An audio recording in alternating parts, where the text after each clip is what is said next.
नमस्कार, स्वागत है आपका इंसाइड झारखंड न्यूज के इस बुलेटिन में। मैं हूं हिम्मत और खबरों की शुरुआत करते हैं राजधानी रांची से। झारखंड के राज्यपाल ने किसानों की मांग की व्यवहारिकता पर टिप्पणी की है। उन्होंने कहा कि प्रधानमंत्री नरेंद्र मोदी ने किसानों को पेंशन देने की घोषणा की है। हालांकि फसलों के लिए न्यूनतम समर्थन मूल्य के लिए किसानों की मांग कितनी व्यवहारिक है, उन्हें इस बात का अंदाजा नहीं है। उन्होंने पत्रकारों से बात करते हुए कहा कि भाजपा के नेतृत्व वाली केंद्र सरकार ने पहली बार किसानों के लिए पेंशन की घोषणा की है। एमएसपी पर कानून बनाने की मांग की व्यवहारिकता पर सवाल खड़ा करते हुए राज्यपाल ने कहा कि किसानों को अच्छी कीमतों का भुगतान किया जा रहा है। पंजाब से अक्सर किसान आंदोलन की खबरें आ रही है। हमें समझ नहीं आ रहा है कि ऐसा क्यों हो रहा है। See, farmers' agitation is coming often from Punjab. That is, we don't understand why. Prime Minister is the first Prime Minister in the country who has given pension to the farmers. He is almost doubled the support price for so many products. So many crops have been well paid, and the procurement is so high. Still, there is a demand. I don't know how feasible is that the minimum support price should be ensured by a law. इधर Ranchi rail मंडल अंतर्गत होने वाले कई विकास कार्यों का 26 फरवरी को प्रधानमंत्री Narendra Modi online शिलान्यास करेंगे। इसकी तैयारी पूरी कर ली गई है। इसकी जानकारी शनिवार को हटिया स्थित मंडल रेल प्रबंधक कार्यालय के सभागार में डीआरएम जसमीत सिंह बिंद्रा ने प्रेस वार्ता आयोजित कर दी। डीआरएम ने बताया कि रांची रेल डिवीजन में पहली बार केंद्र सरकार की ओर से कई बड़ी परियोजनाओं की स्वीकृति दी गई है, जिसकी आधारशिला सोमवार को रखी जाएगी। उन्होंने बताया कि इस दिन बालसीरिंग, गोविंदपुर, बानो व ओरगा स्टेशन के नवीनीकरण कार्य का शिलान्यास किया जाएगा। इसके अलावा रेल ओवरब्रिज का शिलान्यास होगा। वहीं हटिया बंडा लाइन में लोधमा व बहुबुआंग में बने रोड अंडर ब्रिज का उद्घाटन पीएम करेंगे। बता दें कि चांदनी चौक हटिया से प्रोजेक्ट भवन जाने वाली सड़क स्थित रेलवे क्रॉसिंग पर ओवरब्रिज बनाया जाएगा। इसके बन जाने से लोगों को रेलवे फाटक के पास घंटों इंतजार नहीं करना पड़ेगा। इसके अलावा अरगोड़ा स्टेशन के समीप 2 व नामकुम में एक अंडरपास बनाया जाएगा। डीआरएम ने बताया कि अगले 1 साल में इनका निर्माण कार्य पूरा करने की कोशिश होगी। झारखंड राज्य को इस वर्ष के बजट में जो लगभग 700,200 करोड़ का बजट आवंटन मिला है, वह अब तक रेलवे बजट का रिकॉर्ड है। रांची मंडल में 26 लोकेशनों पे माननीय प्रधानमंत्री जी द्वारा ये इनॉग्रेशन डेडिकेशन कार्यक्रम किया जाएगा। इसमें 14 अमृत स्टेशन हैं रांची डिवीज़न में और 12 ऐसी लोकेशनें हैं जो कि रोड अंडर ब्रिज या रोड ओवर ब्रिज हैं, जिनका कि या तो शिलान्यास किया जाएगा या डेडिकेशन किया जाएगा या इनको इनॉग्रेशन किया जाएगा। तो इन सब 26 लोकेशनों में जो हमारे प्रोजेक्ट हैं, इसमें लगभग 400 करोड़ रुपए की लागत आएगी, जो कि हम लगभग अगले 1 साल में इनको कंप्लीट करने की कोशिश करेंगे। वहीं शुक्रवार को झारखंड कैबिनेट की बैठक मुख्यमंत्री चंपई सोरेन की अध्यक्षता में प्रोजेक्ट भवन में हुई। इसमें झारखंड सरकार ने लोगों को बड़ी सौगात दी है। 29 प्रस्तावों को मंजूरी देने के साथ झारखंड बिजली वितरण निगम लिमिटेड के घरेलू उपभोक्ताओं को अब 100 यूनिट की जगह 125 यूनिट हर महीने मुफ्त बिजली दी जाएगी। जो ग्रामीण क्षेत्र जो परिस्थिति और उसी को देख के, ताकि हमारी ग्रामीण क्षेत्र के सभी परिवार को लाभ मिले, उन लोग भी बिजली का उपयोग कर सके, उसी को ध्यान में किया। सर, आज जो ये रेगुलराइज किया गया, वहीं इस विषय पर प्रदेश की विपक्षी पार्टी भाजपा के प्रदेश प्रवक्ता ने कहा कि हेमंत सोरेन पार्ट 2 सरकार की ये हवाई घोषणा है। सरकार दावा करती है कि 22 लाख लोग फायदा उठाएंगे, लेकिन वह श्वेत पत्र जारी करके ये नहीं बताती है कि किन पंचायत में और किन जिलों में कितने लोगों को इसका लाभ मिलेगा। इस योजना का भी वही हश्र होगा जो 25 रुपए प्रति लीटर पेट्रोल की सब्सिडी का हुआ है। ये सरकार विदाई की बेला में सिर्फ घोषणाओं की झड़ी लगा रही है।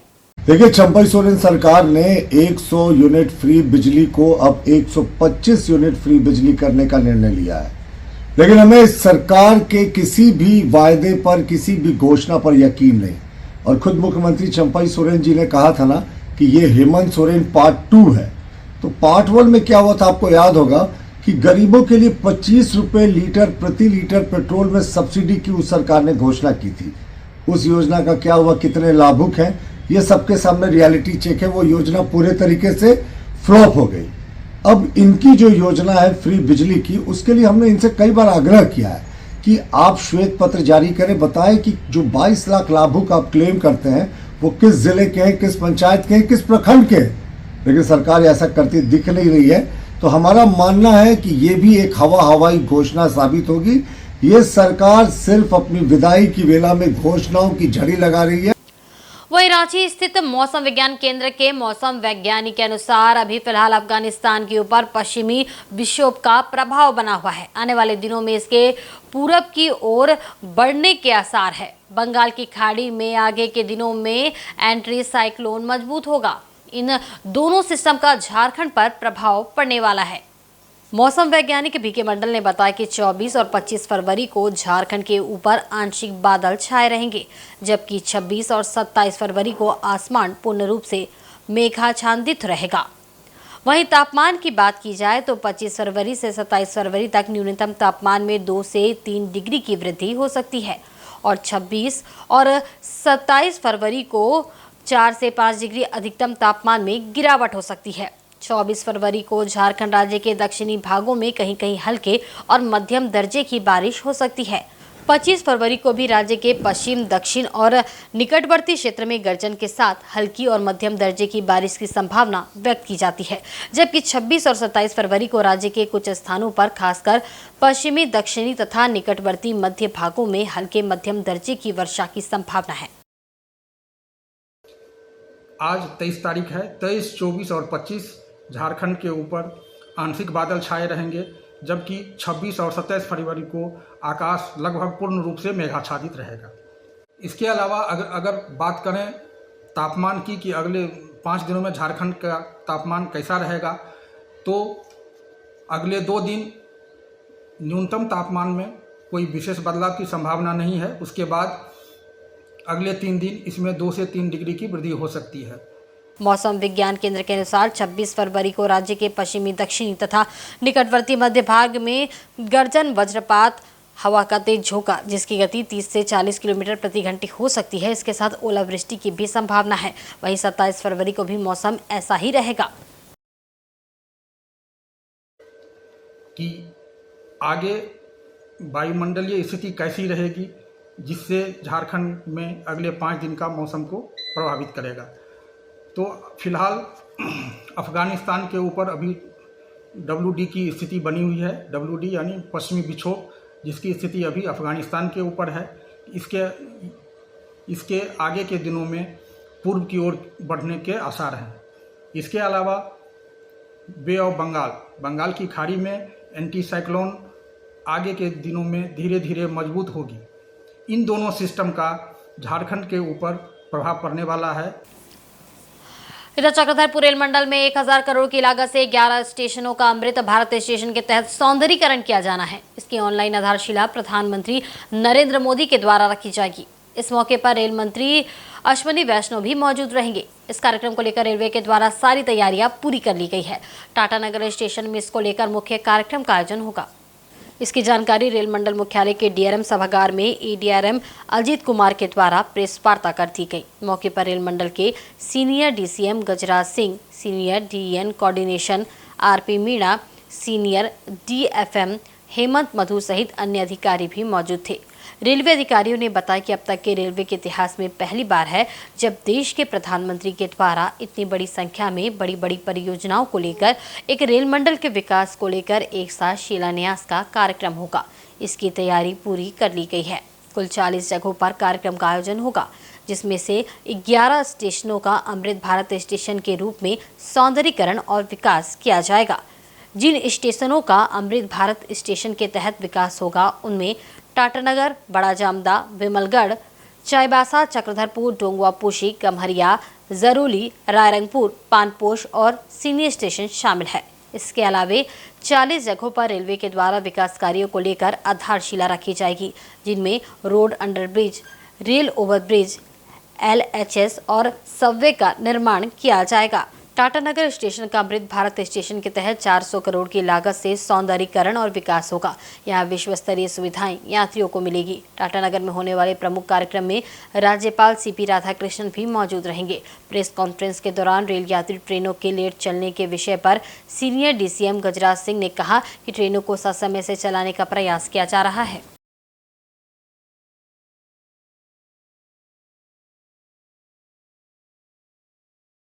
छब्बीस तारीख को माननीय प्रधानमंत्री जी पूरे भारतवर्ष में रेल की विभिन्न परियोजनाओं और स्टेशनों के शिलान्यास का जो है वो उद्घाटन करेंगे वीडियो कॉन्फ्रेंसिंग के माध्यम से।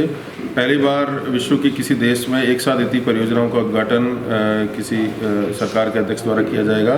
करीबन इसमें CKP डिवीज़न में 40 लोकेशंस ली गई, जिसमें 11 स्टेशन है टाटानगर समेत और बाकी ROB, RUB, LHS सबवेज हैं। उड़ीसा सरकार, उड़ीसा स्टेट है, उसमें करीबन 10,000 करोड़ की परियोजना है, जिसमें CKP डिवीज़न का कुछ पार्ट है, बाकी ईस्ट कोस्ट रेलवे है। और झारखंड में 7,000 प्लस करोड़ की परियोजनाएं हैं। तो इस तरह से 26 तारीख का जो कार्यक्रम रहेगा उसमें ज़्यादा से ज़्यादा लोग शिरकत करेंगे। मीडिया कर्मी भी रहेंगे, डिग्निटरीज भी रहेंगे, MP, MLAs और बाकी जो भी गणमान्य लोग हैं। तो रेलवे का प्रयास है कि 26 तारीख का जो कार्यक्रम है उसको एक मील का पत्थर के रूप में मनाया जाए। और इधर देश में चल रहे किसान आंदोलन के समर्थन में जमशेदपुर के ट्रेड यूनियन और संयुक्त किसान मोर्चा उतर आए हैं। इसी क्रम में सांची स्थित बिरसा चौक में काला दिवस मनाते हुए विरोध प्रदर्शन एवं नुक्कड़ सभा किया गया।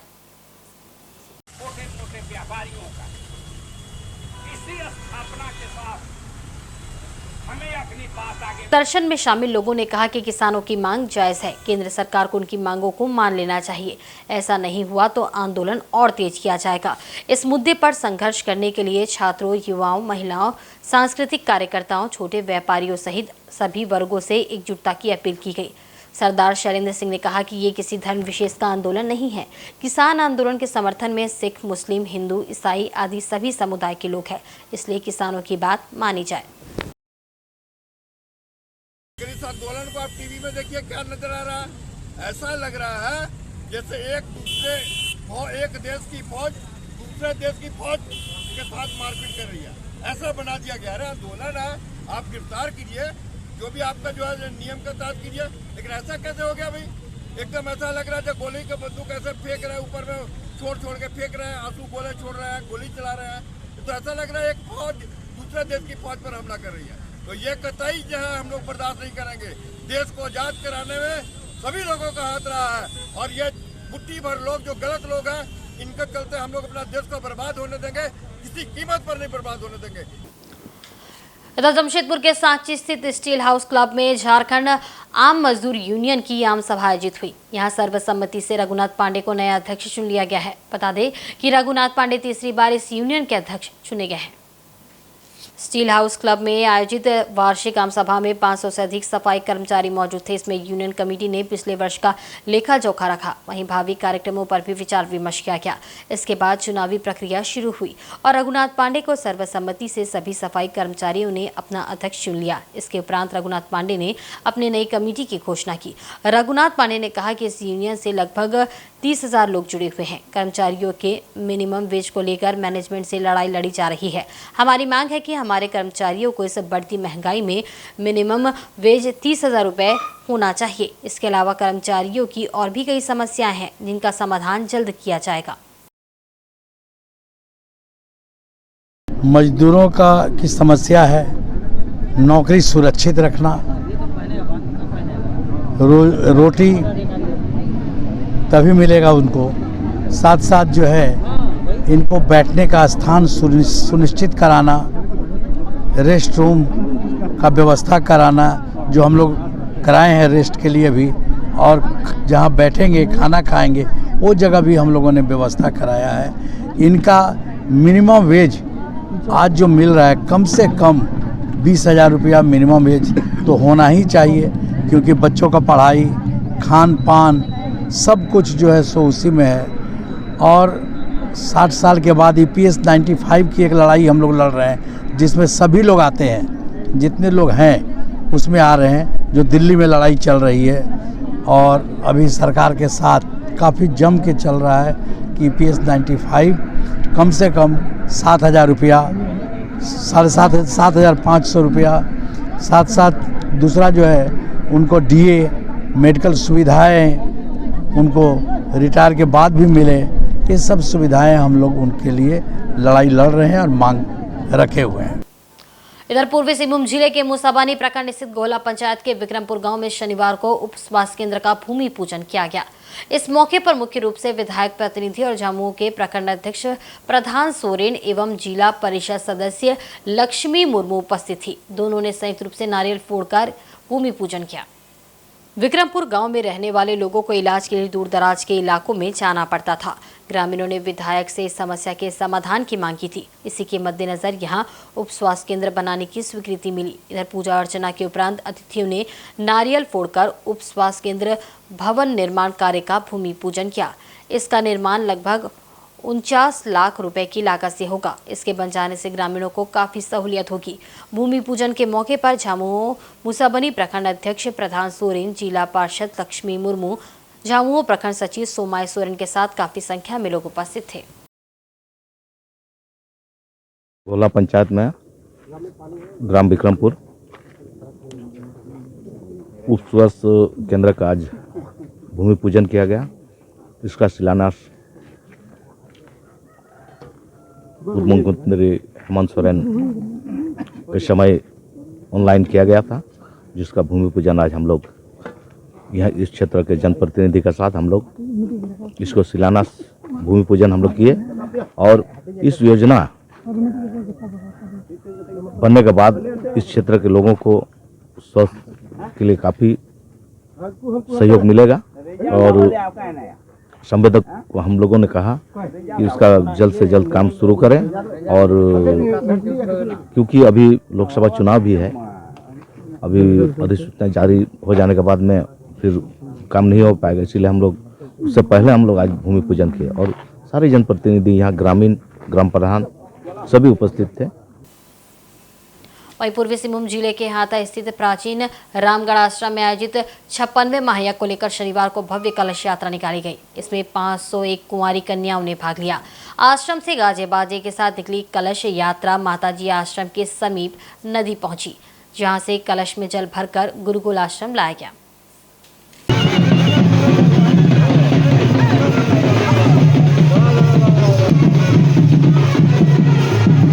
कलश यात्रा में मुख्य रूप से विधायक संजीव सरदार, पूर्व विधायक मीनका सरदार, पूर्व जिला परिषद चंद्रावती महतो, जिला परिषद सूरज मंडल, पंचायत की मुखिया सुखलाल सरदार, हल्दी पोखर पूर्वी की मुखिया देवी कुमारी समेत सैकड़ों की संख्या में लोग शामिल थे। विधायक संजीव सरदार ने फीता काटकर यज्ञ अनुष्ठान का शुभारंभ किया। वहीं 5 दिनों तक चलने वाले इस महायज्ञ में 24 प्रहर यज्ञ में आहुति दी जाएगी एवं अखंड हरिनाम संकीर्तन का भी आयोजन होगा। इस अनुष्ठान में रामायण, महाभारत, कृष्ण लीला, शिव महापुराण से संबंधित विभिन्न देवी देवताओं की मूर्तियां बनाई गई है, जो लोगों को संदेश देने का प्रयास कर रही है। इसमें बंगाल, उड़ीसा आदि राज्यों से श्रद्धालु शामिल होते हैं। पुरोहित दिलीप पांडा ने कहा कि विश्व शांति एवं कल्याण के लिए 5 दिनों तक यज्ञ में आहुति दी जाएगी, जिससे पूरा वातावरण पवित्र हो जाएगा। दिलीप पांडा है। ये आश्रम का नाम प्राचीन गुरुकुल रामगढ़ आश्रम हाता, ये हाता में अवस्थित है। 1966 साल में हमारे गुरुजी स्वर्गीय श्री बालक दास बाबा जी ने इसका नींव डाला था और आज ये निरंतर ये यज्ञ अनुष्ठान होते आ रहा है। इसका करने का उद्देश्य हमारा है विश्व का कल्याण एवं विश्व की शांति, क्योंकि यज्ञ कर्म से ही सारे चीज निहित हैं। श्रीमद् भगवद गीता में श्री भगवान श्री कृष्ण ने अर्जुन को कहे थे 4th अध्याय में, उसमें कहा गया है कि अन्नाद भवन्ति भूतानि प्रजन्यादन्न संभव यज्ञात् भवन्ति पर्जन्यो यज्ञ कर्म समुद्भव। यज्ञ कर्म करने से ये संसार, ये सृष्टि का जो वातावरण है, ये सारे चीज निहित होते हैं और सभी संपूर्ण सही भाव से विश्व की कल्याण हेतु ये सभी संप्रदाय, सभी जाति, सभी धर्म इस पर निहित होते हैं। और सरायकेला में श्याम मित्र मंडल के द्वारा शनिवार को श्याम महोत्सव का आयोजन किया गया। इस दौरान भव्य निशान यात्रा निकाली गई, जिसमें सैकड़ों की संख्या में श्रद्धालु शामिल थे। सभी भगवान श्याम रस की भक्ति में डूबे दिखाई दिए। भव्य निशान यात्रा अग्रसेन ठाकुरबाड़ी भवन धर्मशाला स्थित माता लक्ष्मी के मंदिर से निकाली गई, जो नगर परिक्रमा करते हुए बिरसा मुंडा स्टेडियम पहुंची। निशान यात्रा में कई श्रद्धालु भगवान श्री श्याम, राधा, शिव पार्वती एवं माता काली के रूप में श्रृंगार कर नाचते गाते झूमते हुए नगर की परिक्रमा कर रहे थे।